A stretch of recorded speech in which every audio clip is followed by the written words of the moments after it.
Hello everyone, welcome to the CTV News on Calabash TV and on the Wave Radio 94.5. I am Lisa Joseph. Recent developments in a CARICOM member state have officials here doing a double take and evoking curious questions. The Guyana government Wednesday said Nepalese nationals were being brought into the country for trafficking purposes and warned it will take strong and decisive action against any persons involved in trafficking in persons. It said that it is aware of and concerned about the large numbers of Nepalese traveling to Guyana and their purposes for traveling. The government in Guyana said it had received intelligence which indicated that from October 14 to the 17th of 2014, a group of 14 Nepalese nationals, including 4 females, were tracked down to 2 hotels. The majority of these individuals were housed in the tourist resort hotel with the rooms padlocked from the outside. The Ministry of Home Affairs said more revealing was the fact that the Nepalese nationals were not employed in the area where they were found, yet their rooms were paid for in cash each day using U.S. currency. The ministry also made reference to an earlier incident in which 12 Nepalese were arrested on the 4th of December last year and charged with illegal departure from the country. The ministry said the foreigners had arrived in Guyana legally in November 2014 and were granted permission to stay for periods ranging from 2 weeks to 1 month. The ministry said that the individuals left Guyana illegally during that time and were intercepted in Venezuela, where they were deported back to Guyana, their last port of entry. It said that on the 8th of December, the Nepalese were all charged with failing to present oneself to an immigration officer. The foreigners pleaded guilty and fined 30,000 Guyana dollars of 2 months in prison. They were also to remain in police custody pending deportation. Now, this development in Guyana comes as St. Lucia prepares to prosecute 4 men charged with human trafficking. Nearly 60 students, mainly from Nepal and the Philippines, are said to have been lured here on the promise of higher education, citizenship, permanent employment, and even access to opportunities in the U.S., Canada, and Europe. The students claim they paid upward of $9,000 to come to St. Lucia to attend the Lambert's Academy, owned by Dr. Ahmed I. Shams, a native of Bangladesh.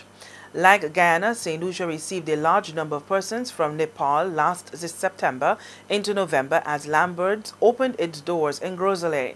St. Lucia's Deputy Police Commissioner with responsibility for crime and intelligence, Francis Henry, says the police force has been on alert for some time now. Coming out of last year, where we had our first incident of human trafficking occurring on the island, the Royal St. Lucia Police Force, we began strategizing. We heightened our surveillance capacity. And there were a number of initiatives that were undertaken in respect to our country constantly being pervaded by some perpetrators out there, recognizing that there is opportunity within this country. So coming out of last year, you had a very strong presence of the police in terms of the protections of our borders. We did our due diligence in terms of persons who were traversing through the territory. We did a bit of profiling as well. The Lambert's matter came to light earlier this month after a group of the students filed a formal complaint at the Grosley police station. That complaint saw police launching an investigation that would span 6 locations on the island. Police say persons of East Asian descent were found living in seemingly controlled environments.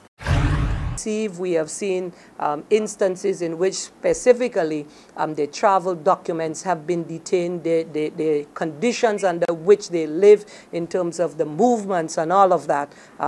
Safely, we can indicate that these are individuals living in a controlled environment. The conditions under which some of these students lived, they were beyond what was expected for human dignity. As a consequence, they were moved to a location that we identified to be in keeping with what human beings are expected, the conditions under which human beings are expected to be living at. While there has been no official link made between the two cases, Deputy Commissioner Henry has acknowledged the vulnerability of the region. Crime and criminality, the dynamics of it continuously change. Every day you experience a new trend. And what is happening is being able to respond in the event that, in spite of your due diligence, in spite of your surveillance, you also need to prepare for those that would escape you. And if it did escape you, your capacity now to do something about it. The accused in the Lambert scandal are due back in court on the 10th of April.